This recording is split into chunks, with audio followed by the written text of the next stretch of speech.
Sometimes you'll have to sell your client on that idea. I mean, BP is a very good example. Clearly, they don't have an internal communication strategy right now at all.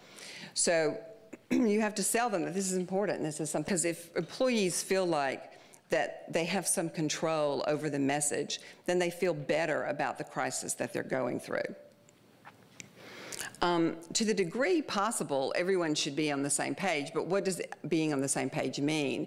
I don't think it means that everybody's repeating the same set of talking points over and over, because you could, if you don't have a sort of communication strategy internally, you definitely could see and experience a complete meltdown.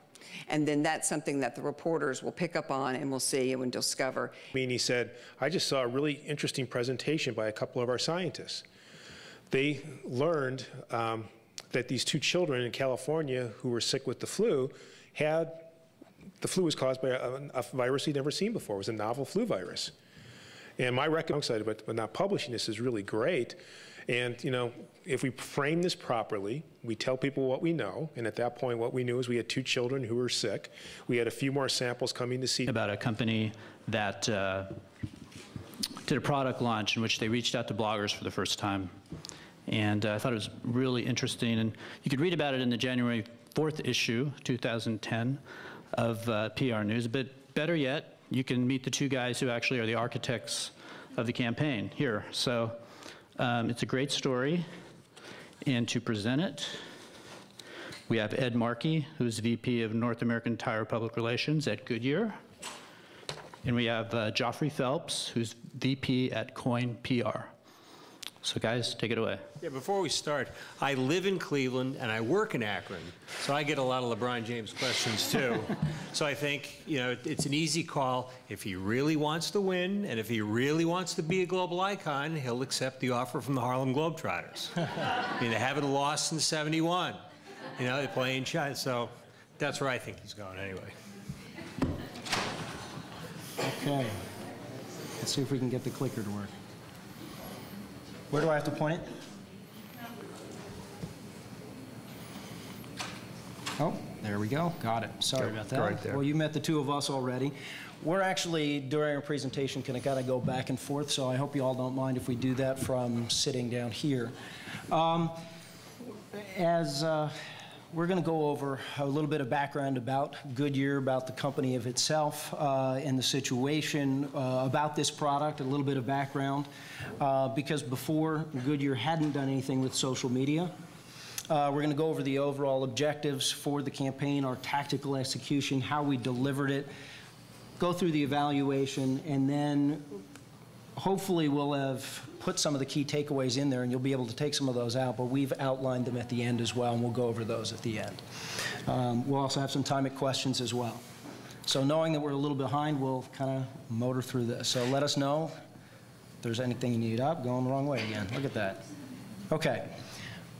One thing that was mentioned earlier is that this event we were going to talk about today was the first time that Goodyear had really reached out to bloggers. And you might think, wow, it's a big brand, it's all over the world, how can this possibly be? It's the first time they're even getting into it. So a little bit of background and perspective.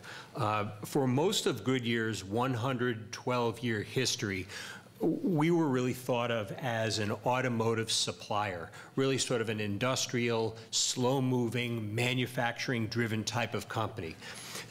We went through a period between about '92 and 2003 where we did not introduce a significant new product at all.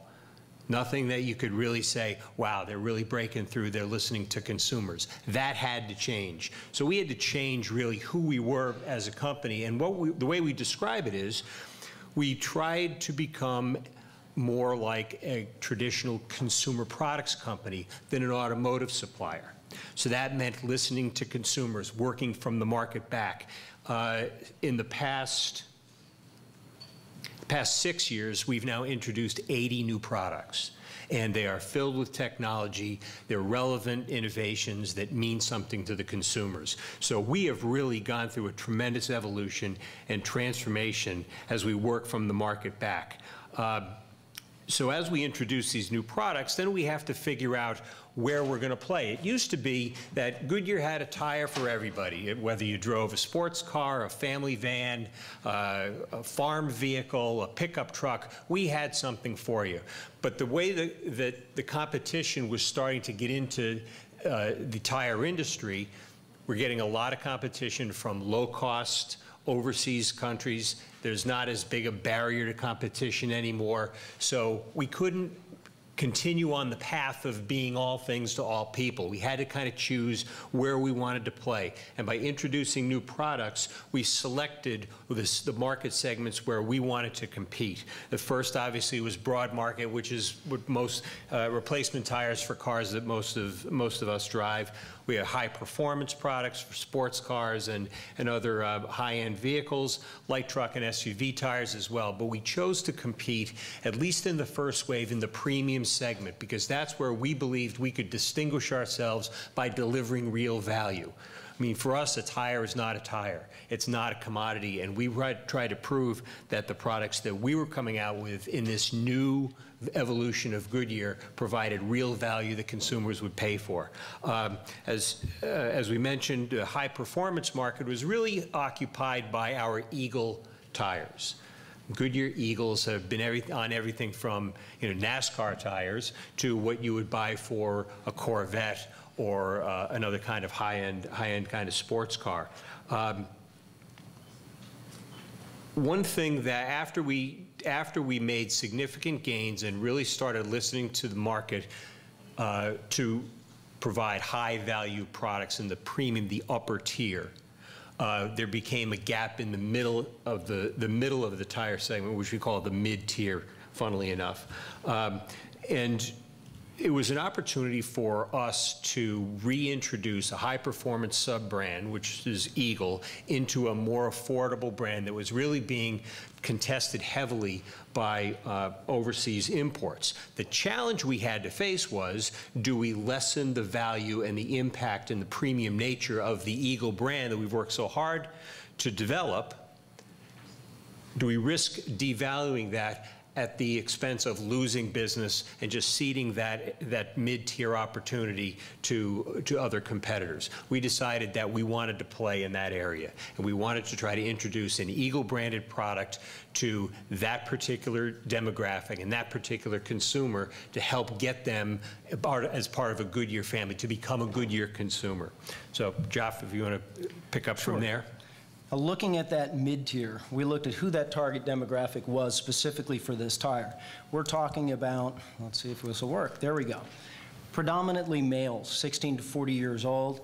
While there's a small number of hardcore, we call them tuners, they're people that like to modify their vehicle, to show off their personality. But while there are only a small number of those who actually get under the hood, there's a tremendous number of people out there who want to show off that personality, even if it's as much as a new set of wheels or a new tire, something that looks different. So knowing that we've had these are people also that like to be trendsetters. They like to find what's new, but that was the key. They like to find it. They didn't want to be told what it was. So we looked at their media consumption, and we looked at it two different ways. We looked at it, how are these people getting knowledgeable, where they're finding their information. And we knew, I'm sure you guys have gone through now the whole day and understand that a lot more people are looking on the internet. Everybody's getting there. Everybody is looking for that information, but they're also looking for the opinions. So not only is it the corporate websites, it's the blogs, it's where they're getting those opinions. And what we found is that while what you'd expect with all the consumers going, 94% of these consumers were reading the magazines, but they're much more likely to go online and believe what they read from bloggers and other people who are within their community. So we found these were very, very important people to reach out to.